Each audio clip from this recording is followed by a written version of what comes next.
మంత్రి గారు మిగతా పెద్దలందరికీ హృదయపూర్వక కృతజ్ఞతలు నమస్కారాలు తెలుపుకుంటున్నానండి. ఇప్పుడే ఎన్ని అభివృద్ధి కార్యక్రమాలు చెప్పినా ఇంకా మర్చిపోతున్నారంటే అన్ని అభివృద్ధి కార్యక్రమాలు ఆయన చేసినవి కూడా మనం గుర్తుపెట్టుకోలేని పరిస్థితిలో మనం ఉన్నామంటే ఎన్ని అభివృద్ధి కార్యక్రమాలు ఒక గ్రామంలోనే ఇంత చేసిన వ్యక్తి దమ్మున్న నాయకుడు అది అయ్యన్న పాత్రి గారు తప్ప ఎవ్వడం వల్ల కాదు కాదు కాదు అది మనం గుర్తుపెట్టుకోవాలి. ఇప్పటికీ 5 సంవత్సరాలు అవుతుంది. రేపు ఎలక్షన్ 40 రోజుల్లో రాబోతుంది.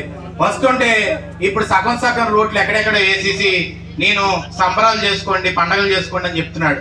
ఈ రోజు ఒకటే చెప్తున్నాను, ఈ ఎమ్మెల్యే గణేష్ చేతగానాడు 12-18 సెల్ఫీలు తీసుకొని ఫోటోలు తీసుకోవడానికి చీఫ్ మినిస్టర్ దగ్గరికి వెళ్తున్నాడు తప్ప ఒక రోడ్డు కానీ ఒక బోరు కానీ ఒక ఏదన్నా చెయ్యాలన్నా కూడా సత్తా లేని నాయకుడు ఎమ్మెల్యే గణేష్ అనేది గుర్తుపెట్టుకోవాల్సిన అవసరం ఎంతైనా ఉంది.